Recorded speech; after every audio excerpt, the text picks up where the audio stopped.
Mesdames, Messieurs, bonjour, bonsoir. Ici Roman, j'espère que vous allez bien par la grâce de Dieu. Comme promis, je suis de retour pour vous présenter la deuxième partie de notre sujet, l'homme vu en 3D, qui est l'âme, la dimension de l'âme, la deuxième dimension.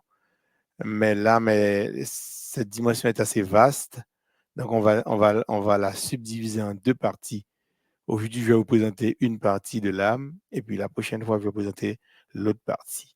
Déjà, j'espère que vous avez bien pris le temps de regarder l'ancienne vidéo qui parlait de l'esprit et maintenant vous êtes bien assis pour écouter cette nouvelle vidéo. Alors, je vous souhaite bon visionnement.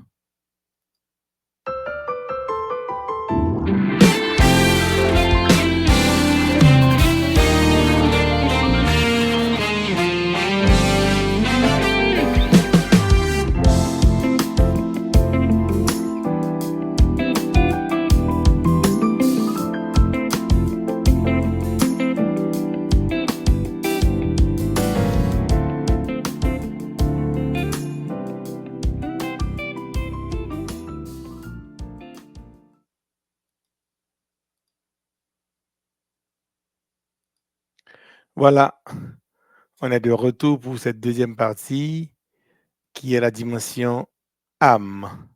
Et juste avant d'entrer dans le vif du sujet, prions le Seigneur. Notre Dieu, notre Père qui est dans les cieux, nos âmes te louent et te bénissent parce que tu as fait de nous tes enfants. Encore une fois, on est là pour parler de toi, pour annoncer ta parole à travers le monde entier via cette vidéo. Nous comptons sur toi et nous sommes certains que tu es toujours avec nous. Permets au Père que chacun puisse comprendre ce sujet que nous allons présenter et que l'on puisse l'utiliser pour faire propager ta parole à travers le monde entier. Nous te prions au nom de Jésus. À toi, Père, la gloire, la puissance, dès maintenant au siècle des siècles. Amen. Amen, amen, amen. Voilà. Là, on a le PowerPoint, puis je vais chercher. Là, on était arrivé la dernière fois. Donc, voilà, on a ici. Vous vous souvenez, on a parlé de la dimension 1 qui est l'esprit. Et on va juste faire un petit rappel avant d'entrer dans la deuxième dimension. Donc, on avait dit dans l'Ancien Testament, le mot Ruach, c'est ce mot-là qui traduit esprit en hébreu. Et on avait vu qu'est-ce que cela signifie. C'est une énergie de vie ou bien un don offert par Dieu à l'homme, souffle de l'air. Et dans les textes, Job 32, verset 8, Psaume 31, verset 5, Job 33, verset 4, dans tous ces textes, on a parlé de l'esprit. Dans le Nouveau Testament, c'est une autre langue, c'est le grec. Le mot esprit est traduit en grec par pneuma, la disposition ou l'influence qui remplit et gouverne l'âme de chacun, souffle des narines ou de la bouche. Donc, de l'Ancien Testament au Nouveau Testament, le mot esprit est traduit par rouach et pneuma. Alors, pour aujourd'hui, nous allons parler de cette deuxième dimension qui est l'âme. C'est assez vaste, on va prendre une partie et la prochaine fois, on va faire l'autre partie. Dans l'Ancien Testament, le mot âme se traduit en hébreu par nefesh. Ça signifie quoi? Désir, le siège des émotions, passion, une personne, caractère, volonté, le siège des appétits, l'homme lui-même, la personne ou l'individu, animaux vivants. 1 Samuel 18, verset 1er, David avait achevé de parler à Saül. Et dès lors, l'âme de Jonathan fut attachée à l'âme de David. Et Jonathan l'aima comme son âme. Job 14, verset 22. C'est pour lui seul qu'il éprouve de la douleur en son corps. C'est pour lui seul qu'il ressent de la tristesse en son âme. Le mot nefesh en hébreu. Dans le Nouveau Testament, le mot âme est traduit par psyché en grec. Ça veut dire quoi? C'est la force vitale qui anime le corps et se montre dans la respiration des animaux. Le siège des sentiments, désir, affection, aversion, l'âme comme une essence qui diffère du corps et qui n'est pas détruite par la mort. Matthieu 16, verset 26 dit la chose suivante.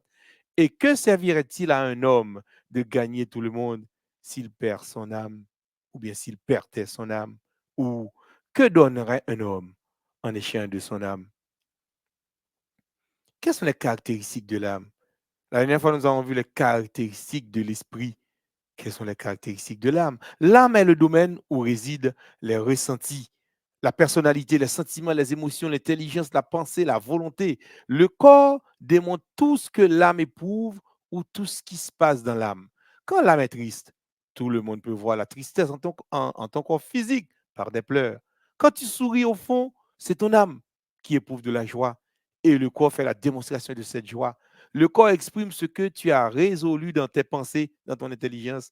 Nous comprenons? Ça qui passe dans la pensée, dans l'intelligence, nous, eh bien, les autres ne peuvent pas voir tout ça parce que c'est dans l'âme, c'est caché à l'intérieur. Mais il y a une partie de toi qui peut traduire cet état d'âme. Qui partie c'est le corps. C'est le corps, c'est la partie physique. Et ça fait coup triste. Quand on est triste, eh bien, tu regardes le visage de la personne, tu dis, et tu es vraiment triste. Qu'est-ce qui se passe? Il y a quelque chose qui ne va pas? Voilà, donc le corps exprime la tristesse que l'âme éprouve. Le corps exprime la joie que l'âme éprouve. Quand tu laisses la maison pour aller quelque part d'autre, ce n'est pas ton corps qui décide, mais c'est ton âme. Nous comprenons? C'est l'homme nous qui exige quoi pour le déplacer. Et mais les mains ont toi, tombe mon côté, le pas doit tomber. Mais c'est ton âme qui a exigé à ton corps, ou bien a exigé à ta main de faire cette action-là. Ce n'est pas le corps qui décide, ce n'est pas le corps qui décide, mais c'est l'âme qui décide. La peine, la tristesse, le contentement, le bonheur, le découragement, le doute, la peur, les inquiétudes ou bien l'inquiétude, tout ça vient de l'âme, pas du corps. Là, mon adoul triste, c'est col qui triste, c'est col qui a un bonheur, c'est col qui décourage. Non, ce n'est pas ton corps, c'est ton âme. Regarde, 1 Corinthiens 9, verset 27, tendez ça, l'apôtre Paul dit. L'apôtre Paul déclare dans ce texte, je traite durement mon corps et je le tiens assujetti. Ou tendez ça, il dit, je traite mon corps. Est-ce qu'il dit, je me traite? Non. Autrement dit, le vrai apôtre Paul, ce n'est pas le corps de l'apôtre Paul. Le vrai apôtre Paul, c'est quelque chose d'autre. Donc, au fond, le vrai apôtre Paul, c'est l'esprit de l'apôtre Paul. L'esprit de Paul, c'est le vrai Paul. De peur d'être moi-même rejeté après avoir prêché aux autres, il commence à apprendre à son âme de s'aligner sur la volonté de Dieu. C'est comme Jésus avait dit, hein, dans le jardin de Gethsémani, il a dit, pas comme je veux, mais comme toi tu veux. Donc, il a obligé sa volonté à s'aligner. Il a oublié son âme, la volonté qu'il y a dans son âme, à s'aligner sur la volonté de Dieu. Ici, le vrai Paul, on l'avait dit tantôt, c'est le Paul spirituel. C'est le Paul esprit qui apprend à son âme à obéir à la volonté de Dieu. La parole de Dieu nourrit mon esprit. La parole de Dieu vient restaurer mon âme. La parole de Dieu ne restaure pas l'esprit. Il nourrit l'esprit. L'esprit n'a pas besoin d'être restauré. L'âme a besoin de restauration parce que l'âme peut être déséquilibrée, l'âme peut être déstabilisée, l'âme peut être débalancée, détruite même. L'esprit est justifié, l'âme est restaurée et le corps est guéri. Quand on prie pour la guérison physique de quelqu'un, la guérison est déjà opérée en esprit, car dans l'esprit, il y a déjà la guérison que Jésus donna sur la croix. Mon dit d'accord ensemble avec moi. Il dit le châtiment qui nous donne la paix est tombé sur lui. Ésaïe 53, verset 4-5. Par ses meurtrissures, nous sommes guéris. Par une décision, chers amis, nous sommes guéris. Couvre le coupable, on est guéris. Autrement dit, la guérison se trouve où? Ce n'est pas dans l'âme, ce n'est pas dans le corps d'abord. La guérison se trouve d'abord dans l'esprit. Parce que la guérison est une chose pure, est une bonne chose. Ce n'est pas le mal. Donc, la guérison, puisque c'est une bonne chose, c'est une chose, on va dire, pure, mais ça se trouve dans l'esprit. Parce que tout ce qui est pur se trouve dans l'esprit. Parce que ça vient du ciel, l'esprit. Est-ce que nous comprenons? Donc, le problème est comment faire déplacer la guérison de l'esprit à l'âme. Et puis pour que ça tombe sur le corps après. Nous parlons, on va voir des caractéristiques de l'âme. Suite. La guérison est d'abord spirituelle. Nous d'accord? Parce que ça vient de l'esprit, évidemment. C'est spirituel. Il y a des gens qui disent, ben, et guérison spirituelle, ça veut dire que c'est dans la nouvelle terre que nous pas une vraie guérison. Parce que sous la terre, on ne peut pas trouver la guérison physique. Mais c'est quoi cette histoire? C'est une blague. Jésus a passé, comme la majorité de son temps, à guérir des gens. Pour de vrai, la guérison physique. Et puis je dis à mon Paul ça. Non, On dit guérison spirituelle parce que ça vient de l'esprit. Mais normalement, la guérison, à un certain moment, ça va être physique, ça sort de l'esprit, passe par l'âme, ça tombe sur le corps. Donc, ça veut dire nous guéris et on est guéri pour le vrai là. Parce que Jésus l'a fait. Il a fait la démonstration de la guérison, des multitudes de guérisons. Nous même qu'à compter au même. Sauf que la guérison doit passer par l'âme avant d'atteindre le corps physique. Le plus grand ou bien le plus gros handicap à la guérison physique, c'est nous. C'est notre âme. Si nous sommes capables de résoudre le problème de l'âme, alors la guérison physique est garantie à 100%. C'est clair. Avant de demander la guérison physique à Dieu, ou bien la guérison spirituelle à Dieu, nous avons passé, c'est que bon Dieu t'a accordé nous déjà. Il nous l'avait déjà accordé. Parce qu'il dit, par ses meurtrissures, nous sommes guéris. Il envoya sa parole et les guérit et il les délivre de toutes leurs infections. Somme 107, verset 20. Bon Dieu guérit nous déjà. C'est nous-mêmes qui devons fourrer nous par la foi pour nous prendre ça pour nous déjà. Dieu nous a déjà donné la guérison et nous devons prendre la guérison par la foi. Sauf que pour arriver au corps, mais cette guérison doit passer par l'âme. Et si l'âme bloque le passage, mais la guérison est alors retenue, le corps ne l'aura jamais. Et puis maladie physique, ça, la continue à épuiser où? La continue à épuiser tout organe ou gagné jusqu'à la lit, jusqu'au point final, jusqu'à ce qu'il tue ou il retire sous la terre, jusqu'à ce qu'il détruise le corps. Alors, il faut que nous connaissions comment alors on doit trouver cette façon, le laisser passer auprès de l'âme pour arriver au corps. La guérison, attendez ça bien, chers amis. La guérison, la paix, la joie, la liberté, nous, c'est des débat extraordinaire, c'est pur. Mais tout ça réside en ton esprit. 2 Corinthiens 3, verset 17 dit que, oh, le Seigneur, c'est l'esprit. Et là où est l'esprit du Seigneur, là est la liberté. Donc, il y a des gens qui ne peuvent pas la liberté, qui sont opposés à la liberté. C'est l'oppression. C'est l'ennemi de nos âmes, Satan le diable.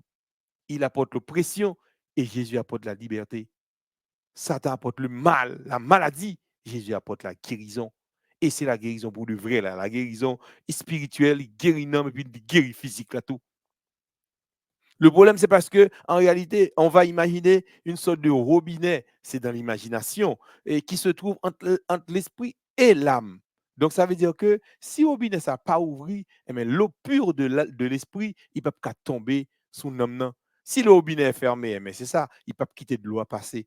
Quand l'eau ne coule pas, ça ne veut pas dire qu'il n'y a pas d'eau, mais c'est juste parce que le robinet est fermé, juste ça. La maladie, c'est comme un arbre déraciné. L'arbre meurt au fur et à mesure, mais pas d'un seul coup. Bien que des fois, il y a la guéri rapidement d'un seul coup. Ça peut arriver. Mais ça arrive tout que, ça prend le temps pour nous déchouquer maladie. Quand nous faisons mon Dieu confiance, nous augmenter et croyance dans lui-même, nous ajouter foi à ça le dit. C'est juste la parole de Dieu qu'il faut croire. Ce n'est pas tout ça monde dit, tout ce qu'il y a autour de nous, notre environnement, ou bien les médecins, ils peuvent dire des choses. C'est des choses qu'ils voient dans des appareils. Mais des fois, appareil, ils sont faussé. Ou même si ils pas faussé, ils disent ça, ils voient ça. Mais la Bible, la parole de Dieu, si la parole de Dieu dit non, c'est non. De même, quand on détruit la maladie en esprit, eh bien, la maladie meurt de jour en jour, quel que soit le nom qu'elle porte. Quel est le cirrhose du foie, cancer, tension, stérilité, toutes ces blagues. C'est de bonnes blagues parce que Dieu dit qu'on est guéri, on est guéri. La maladie peut être tuée physiquement. Et là, on l'a vu, le plus gros problème, c'est au niveau de notre âme. Et si on arrive à restaurer notre âme, si on arrive à soumettre l'âme, réparer l'âme, eh bien, on n'aurait jamais de maladie. Parce que aucune maladie, aucun péché, aucun déchet ne peut résider dans l'esprit de l'homme. Dieu est dans l'esprit de l'homme. L'esprit de l'homme est une partie de Dieu. L'esprit de l'homme est pur. Il n'est jamais fatigué. Mais nous, par exemple, qu'est-ce qu'il y a dans l'âme? Il y a la personnalité, les émotions, la volonté, l'intelligence, le cerveau, la pensée, et les sentis, les ressentis. Tout ça fait partie de l'âme. Mais nous sommes fatigués. Nous sommes fatigués. Jésus avait dit, mon âme est triste avant la mort. Nous sommes capables de fatiguer. Mais chaque bagage, ça a eh bien, ces éléments ne sont pas capables de capter les choses qu'ils ne voient pas. Tandis que le vrai domaine du chrétien, c'est le spirituel. c'est le surnaturel. Hébreux 11, verset 1er. Or, la foi est une ferme assurance des choses qu'on espère, une démonstration de celles qu'on ne voit pas. Maintenant, on va voir la volonté de Jésus face à celle de son Père. N'oubliez pas, il y a la volonté que Dieu a mis en nous et Dieu a sa propre volonté. Et des fois, nous refusons faire aligner, nous refusons mettre sous même droite là. Mais nous décidons avec volonté que bon Dieu nous faire des choses contraires à la volonté de Dieu. Jésus déclare dans Matthieu 26, verset 38-39, mon âme est triste jusqu'à la mort. Restez ici et veillez avec moi. Puis, ayant fait quelques pas en avant, mais il se jeta sur sa face et pria ainsi, mon Père, s'il est possible que cette coupe s'éloigne de moi, toutefois non pas ce que je veux, mais ce que tu veux. L'inquiétude a envahi Jésus à Gethsémane. Nous comprenons? Alors que l'inquiétude a son poison lié pour un homme. Non? Donc l'inquiétude a envahi l'âme de Jésus. Ce n'est pas son esprit, c'est son âme. Il a demandé à Dieu d'éloigner, si possible, cette coupe de lui. Nous comprenons clairement que dans notre âme se trouve notre volonté. Dans l'âme, nous, c'est volonté qui la donne. Et dans l'esprit, nous, il y a la volonté de Dieu dans notre esprit. Jésus a ajouté pour dire, non pas ma volonté, mais ta volonté. Ce que tu veux, ce que tu ressens, ce que tu trouves logique appartient à ton âme. Jésus imposa à son âme de s'aligner sur la volonté de Dieu. Et ça nous dit là tantôt. À ce moment précis, il y a une guerre qui s'est produite en Jésus. Il pria pour demander à son âme de se soumettre, de ne pas abandonner, qu'il faut y aller, car c'est sa mission de mourir pour l'humanité. Nous pas imaginer nous de Adam et Ève jusqu'à aujourd'hui que moi je parlé là. Jésus a porté tous les péchés de toute l'humanité. Tout le monde net, méchant, bon. Il a porté les péchés de tout le monde. C'est pas un poids facile, non? C'était vraiment lourd sur son dos. Mais il l'a fait. Et nous disons gloire à Dieu, merci Jésus. Parce qu'aujourd'hui, si nous sommes capables de se tenir debout pour dire non à l'ennemi, malgré ses artifices, malgré ses actions subliminales, nous dire non, c'est grâce à la mort de Jésus. Jésus, il a remporté la victoire sur la mort. Et je dis à lui, bonne victoire ça. C'est ça que Jésus dit, nous qu'à marcher sous l'ennemi et que rien ne pourra nous nuire. Il demanda aux disciples de prier avec lui, car il lui fallait de l'aide. La foi n'a rien à voir avec les 5 sens du corps. C'est pourquoi on ne peut rien obtenir de Dieu par le naturel. Rien à voir avec ce qu'on peut voir ou ce qu'on voit. Le naturel ne peut pas battre le spirituel. Tu ne peux pas obtenir quelque chose de Dieu par le naturel. Jamais. Quand on prie pour toi, que tu ressentes quelque chose ou non, eh bien, tu es guéri. Parce que parole, mon Dieu, d'où guéri. Il dit, il envoya sa parole et les guérit. Psaume 107, verset 20. Ésaïe 53, verset 5 dit, mais il était blessé pour nos péchés, brisé pour nos iniquités. Le châtiment qui nous donne la paix est tombé sur lui. Et c'est par ses meurtrissures que nous sommes guéris. Cependant, ton âme te parle souvent pour te dire la chose suivante. Ah, on peut dire ton, mon cher. Parce que hier, on a prié pour toi et tu disais que tu étais guéri, tandis qu'aujourd'hui, ta condition est pire qu'avant. Alors, laisse tomber, mon ami, rien ne va s'arranger. Ah bon? Tu vas écouter ton âme? Mais non, tu n'as pas à écouter ton âme.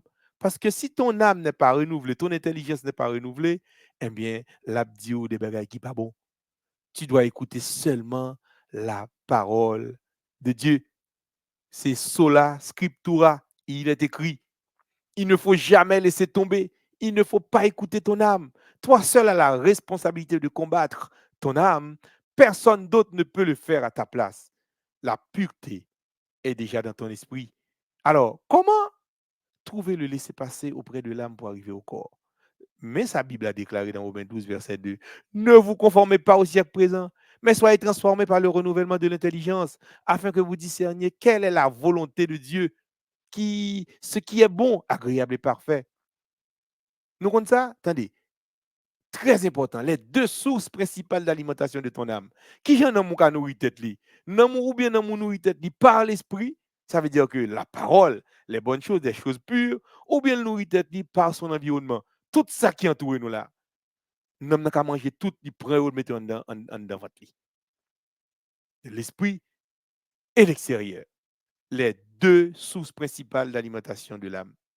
L'âme est connectée à l'esprit via un robinet que nous avons imaginé. L'eau de la pureté vient de l'esprit et passe par l'âme. Maintenant, quand l'eau laisse l'esprit pour arriver dans l'âme, c'est-à-dire que l'eau de la pureté n'a pas le tomber dans l'amour, il n'a pas le renouveler l'intelligence. Ça va renouveler, l'eau va renouveler ta volonté, les émotions, la pensée, les sentiments, les sensibilités, les affections, les désirs, les appétits, les passions, la connaissance. L'eau de l'esprit va renouveler tout ça.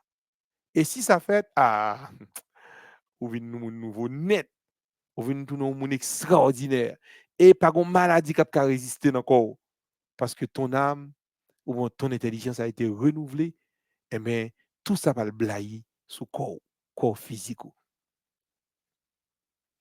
Dans ces conditions, si par exemple, l'âme, robinet nous imaginer, elle bloquer tout accès à l'esprit, et bien ça vient passer l'eau de l'esprit qui est la guérison, il ne peut pas envahir corps. Et dans ces conditions, tu ne sauras jamais la volonté de Dieu. Tu ne sauras jamais ce qui est bon, agréable et parfait. Parce que l'intelligence, il n'est pas renouvelé.